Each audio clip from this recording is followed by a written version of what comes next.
most memorable time, it's quite interesting because I think I was the second president who was not in the United States but overseas.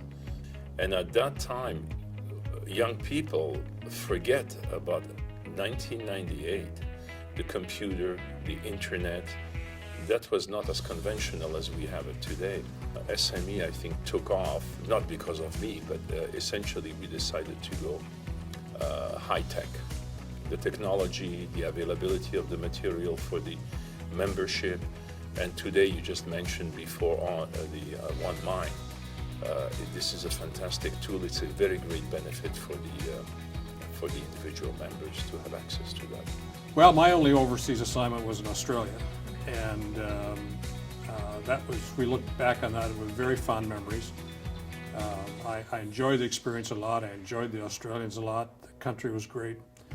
As a staff member of SME, one of my more interesting assignments was becoming a member of the Working Party 22 National Professional Engineering Examinations. Basically, our charge was to get mining engineering on the national examination level, therefore the individual states wouldn't have to prepare individuals, et cetera, et cetera. For SME members, basically, the professional engineer members were now able to have reciprocity among the 25 states that actually gave questions in mining engineering. It was one of the first major benefits to SME membership in the early 1980s and continues on to this day. My time as SME president was memorable for a number of reasons, but one of which was it was kind of the tail end of the minerals depression of the 90s and the early 2000s in the industry. About the next year or a year or so after I left the office, the industry started to have seen a big turnaround, and the society has done wonderfully since that time, and that's a very rewarding thing to see. I think probably one of the most memorable things is that despite the economic downturn of this year, it was a successful year for SME, growth in membership, operating surplus. That was memorable. The year I was president, I had a whole lot of fun. I did a lot of talks. I think I accepted just about every invitation to give a talk.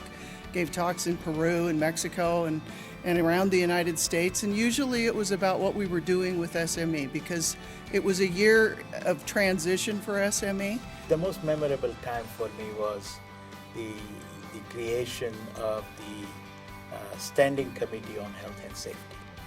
I felt that is something that SME was just the right organization to take forward.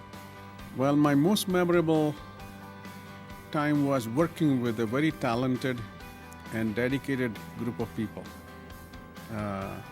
both in the leadership of the society, with the staff, and the membership at large. Looking back on my years as a member of SME, my fondest memories are the many wonderful friends I've made over the years, and the wonderful staff members I've been privileged to work with. Working with a great staff and volunteers, meeting a lot of new members from Pennsylvania to Peru, opportunities that I'd never had before, so that's been a real memory for me. I think the most memorable thing about my time as SME president was working with the staff. I very much enjoyed that. Until you're an SME president, you don't realize how complex all of the things that go into this society are, how much work the staff does, how competently they do it. And that's a real eye-opener, and it's a big compliment to the staff. The opportunity to be deeply involved with all the staff and with all the volunteers, and to be in almost daily input into the activities and what's happening with SME. The year of my SME presidency, 1982, was the most memorable of my career, most of which was spent in academia. About this time, the mining industry fell on hard economic times, a situation that prevailed for a number of years. The effect on manpower in the industry was devastating. Many professionals left the industry, and student enrollment was impacted severely. However, it was a peak membership year for SME, with 29,000 corporate and student members. The thing that really comes to mind is the people. They always say it's the people in a volunteer organization like this, but I really got a chance to be exposed to a broad spectrum of our members at different sections and different divisions. As I visited some of the local sections, and I called on all the different divisions and met the members of the executive committee. I have a tremendous number of friends that I've made in SME that are in very diverse disciplines, very different from my own over the years, but being SME president really told me what SME is. It's the people.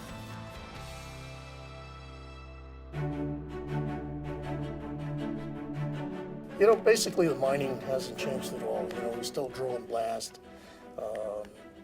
load and haul, crush and grind, float, and upgrade and recover the product, and then move on to marketing and those things that are associated with it. Big changes have been in environmentalism. The water was so concentrated on copper and iron, it wouldn't freeze in the wintertime. And that's the way probably many of the mining companies ran things, because there was absolutely no regulation so far as environment. That has changed dramatically, and I tend to feel that the environment is probably the biggest single consideration in the approval or the startup of a mining organization or a mining operation. There's no question about that. I was reading back on my annual presentation for SME, and I said, wow, did the industry change in 27 years? We have to look forward because of globalization to continued industry, what is the right word? Reorganization into much larger conglomerates. I would say that industry, of course, has become much more global. I think industry has been very responsive and very passionate about adopting sustainable practices in our operation. Has become much more sensitive to social issues over the time, which is all good for our profession. We've watched the super cycle and the debate as to whether commodity prices were going to continue to come up or go down. And they dropped a little bit, now we're going back up again. But what that really emphasizes is there's a lot of consolidation that continues to occur with the industry. Even at this SME meeting, I meet people who say, well, this is who I'm working for today. Unless we were required tomorrow, then I guess I'm working for someone else. Gold was $264 an ounce. Today it's over $1,300, maybe $1,400 today. Copper was 67, 70 cents, and a lot of industries suffered. So there was a lot of reorganization. There was a lot of mergers and acquisitions. February of 2009, the stock market was pretty much at the bottom. The commodity prices were down. Copper was $1.50 a pound or less. So, you know, it was a real worrisome time. Turns out we've seen a robust rebound. Copper markets are up, the stock markets are up. As it's become a much more successful industry in general. I mean, the demand for minerals in Asia and China in particular has driven a huge renaissance in the industry. So most segments of the industry are a lot more profitable and successful than they were when I was president. I think the biggest change of all has been the very adverse impacts of the federal government into all sectors of mining. It's phenomenal, the technology changes that I've seen over my career. SME is an organization that promotes the transfer of professional technologies and development and knowledge. I think the biggest changes are really in the internet and program software, and bigger is better. When I was president, 240-ton trucks were the standard. Now we're at 400-ton trucks, both mechanical and electrical. Bigger is better, and we can execute more efficiently because of the internet and the software systems that are around. No, the only thing I want to say is that the SME is doing very well. Changes have been accepted and implemented. I think it's functioning well. We are communicating, much better communication than we were before. So I'm really proud of the society. I think it's doing a great job serving the industry and the membership. So I hope that we continue with our progressive attitude.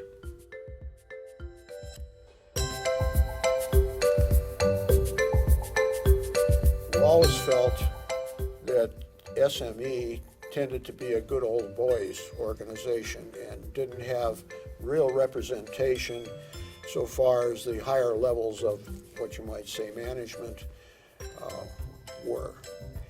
So one of the things I planned ahead with his help was to see if we could get direct election of the board of directors. And we were successful at that, and I think that was a major accomplishment. I'm particularly proud of leading efforts to develop and implement a strategic plan for SME and to establish policies that improve the organization as a whole, as opposed to individual divisions. I think the biggest achievement during my reign as president is the technical agreements that we signed with all the countries that we went to. In China and Venezuela, we signed technical agreements for cooperation. At the Australasian Institute of Mining, they were being reorganized in Canberra, and here they shared all their policies and procedures related to the professional membership for our use. They gave it to us unselfishly and said, use what you can if we can get the world standards together. Probably the most significant thing that I remember about my time as president was we launched into looking at how we might reorganize the organization or make ourselves more attractive so that we could reverse some of those trends, the membership trends and the financial trends that had already been dealt with, but we really needed to look at how we shifted a gear on the membership side.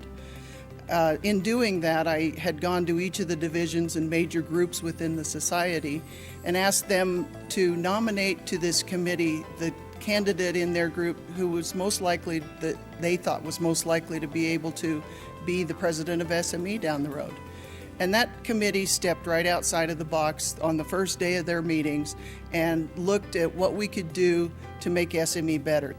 We formed the registered member group, and which is now recognized by the Canadian Instrument 43101 as qualified person under the laws in Canada, which was an important step. It took us 5 more years after I was president to get to that point, but during my tenure we had formed the group and got the program in place. In 2006, 2007, I think for the first time, after a long time, we saw a positive increase in our membership, and it was due to 2 things. Of course, our harmonizing or getting the American Tunneling Association becoming a part of SME family to a large extent was responsible for it.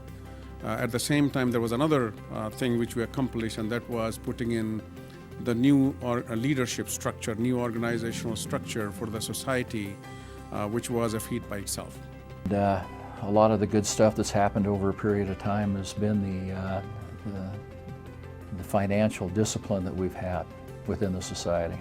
I started out by implementing the WAMI merger that Jim Arnold, my predecessor, had initiated, and worked through the last-minute glitches that always come up on any kind of activity like that, and was happy during my tenure to bring the WAMIs into the fold. And I had the opportunity to bring MII into the SME fold. I felt that was going to be an opportunity to revitalize GEM and bring us more product that we could offer to our members to educate the public about mining. So I took advantage of that, and MII came in as a part of our organization. During this down economic year, we still had positive membership growth, positive operational surplus, we expanded member benefits, and again, all this happened in tough economic times. Another achievement that started early and was finished with my year as president of AIME was the sale of the United Technology Center in New York City for $58.4 million. I helped handle that. And it's now the Trump Tower across from the UN headquarters in Manhattan. I think the move that will take place of the SME headquarters from the current building to the new building, is something that I would always remember as something that we accomplished during my tenure.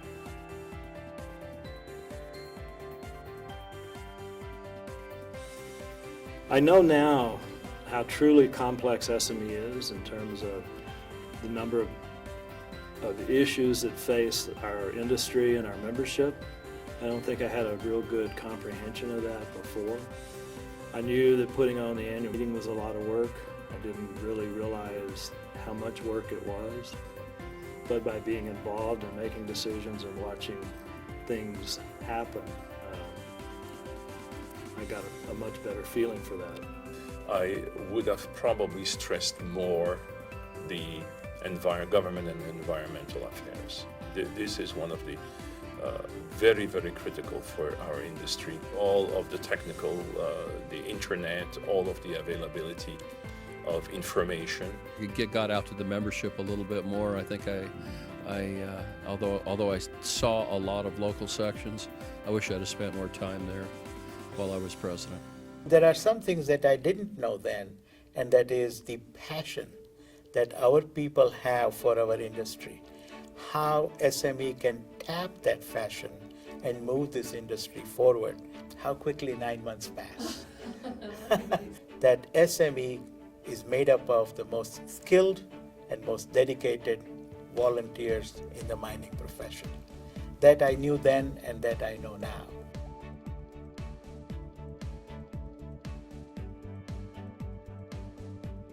Helping academia, helping others in the private sector to bring on young people. There's just nothing more enjoyable to me than to see the growth of a young engineer in our industry and see them go on a career path that is very rewarding to them and their families in so many ways.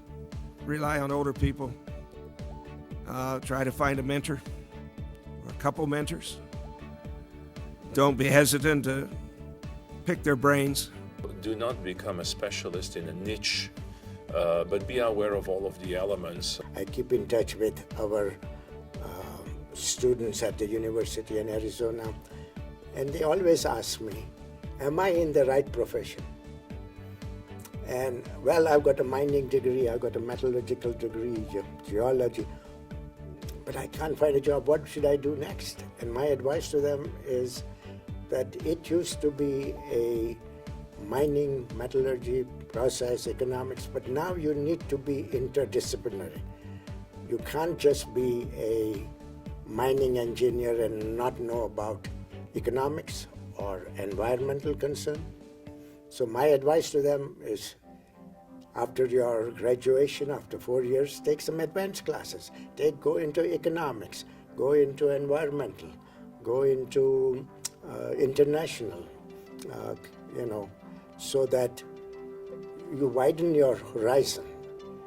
Because the people who are going to go ahead in our mining industry will be people who have a wider background of the industry and not just specialization. Our industry is now global. We cannot remain isolated.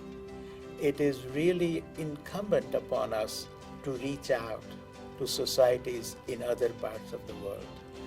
I would like to see our mining engineering or even transactions come out in various languages. We can start with Spanish, we can start with Chinese, we can even start with German. We need to reach out to our counterparts in other parts of the world. But for someone entering, I'd particularly advise, get to know the people you work with really well, spend time with them, talk to them, get involved in a professional organization like SME.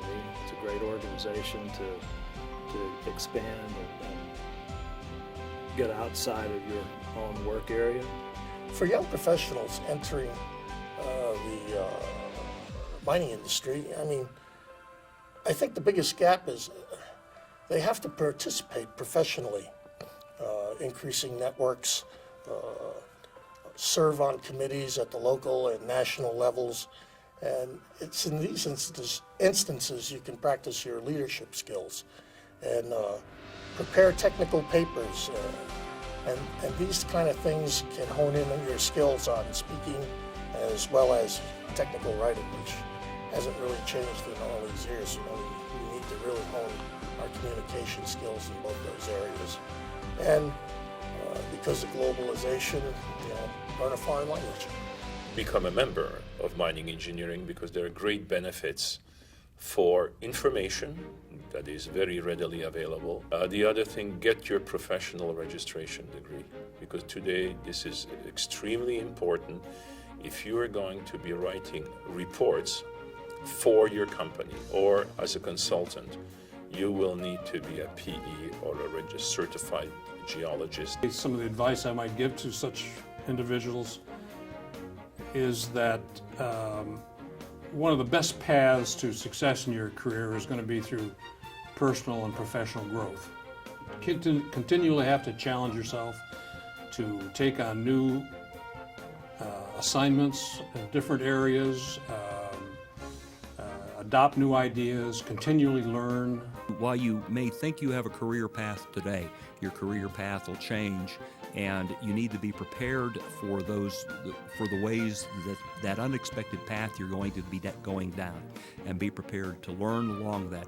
I would have to say that my first and foremost advice from my own student days was to get engaged with the society, get engaged with SME, contribute and learn from your peers, keep an attitude of lifelong learning.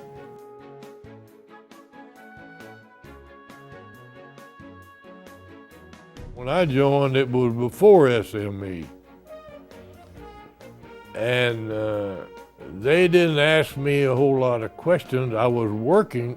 One of the criteria, you had to have so many years of responsible work in the industry, and that's what I had. I didn't have a degree, but I had a responsible job, and I had worked 7, 8 years in the industry. So I joined. I went to Montana School of Mines at that time. It's a long time ago. And I joined the Anderson Carlisle Society, which was sponsored by AIME at that time. There was no SME at that time. And it was an organization that you were encouraged very strongly to belong to. And so I've been in it since, I imagine, 1953 or 54. That's how I joined SME. I was on my way to medical school. The Rotary Clubs of the 3 communities where I grew up, we were very poor, and they offered to send me to medical school and finance it. My dad was paralyzed in a mining accident when I was 9 years old. He lived that way 21 years, paralyzed from that guy. We had nothing. Well, the scholarship that I had won was worth $6,500, and my mother and dad had never seen $6,500 in their lives. So we took the bird in the hand rather than the 2 in the bush, and I became a mining engineer. I came here as a student in 1948, went to Colorado School of Mines, and that was my first introduction to the mining industry. And all my colleagues and classmates says, "Hey, Roshan, you got to be a member of the student society, student chapter." And of course, Denver was a wonderful place. And so I got a wonderful exposure right from the beginning. So now 1948, 50, nearly 60 years now. My introduction to SME sort of evolved naturally. I worked, as I mentioned to you, for Foot Mineral Company. Foot Mineral Company, as a lithium producer, had a great relationship with the users of lithium chemicals. And at the time, I don't know if you'll remember that, but we were AIME, and TMS was part of the organization. And the aluminum industry, which used lithium in their production, was very active. So as a result, our salespeople always went to the annual meeting of AIME, entertained, obviously, their customers, and I was incorporated in that. And naturally, it became the normal development that I would join SME because of my background. My background is geology, And so I joined it at that time, and I became part of the Industrial Minerals Division. From there, they got me into the technical committee to program committee, chair, and the rest is history. I was introduced to SME during high school days when we read a brochure on being a mining engineer. It was kind of interesting. You evaluated some of these disciplines, mechanical, civil, and mining was kind of a general engineering. So, you knew a little bit of everything and a lot of nothing. So, basically, when you chose mining as a profession, then you had to essentially join your professional society. So I went to Columbia University, joined the student chapter, participated in all the activities, which really honed your skills as far as your non-engineering skills, which are as valuable when you get out of school. And so consequently, joining SME was an asset. I got my start with SME like a lot of mining engineers do in school. Your professor said, you're going to join SME. And I said, I guess so. I had never heard of SME or AIME as it was called that time. And so I did it. And there was a little chapter at the university where the students got together and we had a little program started, and so that's how I got started. What got me into mining was I started off in engineering, actually physical metallurgy, and spent a summer up at the Climax mine up near Leadville, Colorado, and got hooked on mining and went back to school, transferred from mineral processing to mineral processing, and that was it. The rest is history. Both of my grandfathers were coal miners back in Pennsylvania. My father's father was a mine manager at a number of mines in the Bridgeville area, and my mother's father actually worked as an underground laborer in several coal mines in the Brewston area. That said, I didn't know very much about coal mining, even though I grew up in a coal mining area. Lived not too far from Brewston, where the Bureau Mines had their experimental mine.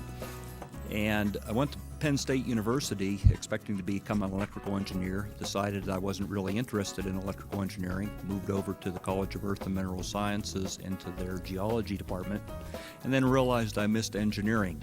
So I moved over to the mining engineering department. I was fortunate enough to receive a WAME scholarship, which was really my first introduction to AIME and SME.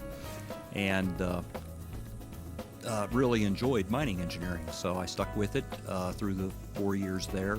Went out to work for a little bit and then came back and actually got my master's and my doctorate at Penn State in mining engineering. So I guess I'm mining engineering all the way through. Well, I was actually introduced to SME at the Arizona conference meeting in 1979, here in Tucson,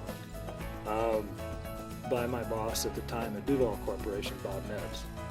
And I was attending the technical sessions, and he asked me if I was a member. I wasn't, so I joined, and so I've been a member for 31 years now. I have a unique background. I don't think that my background is similar to many of the SME presidents. I came from a metropolitan area.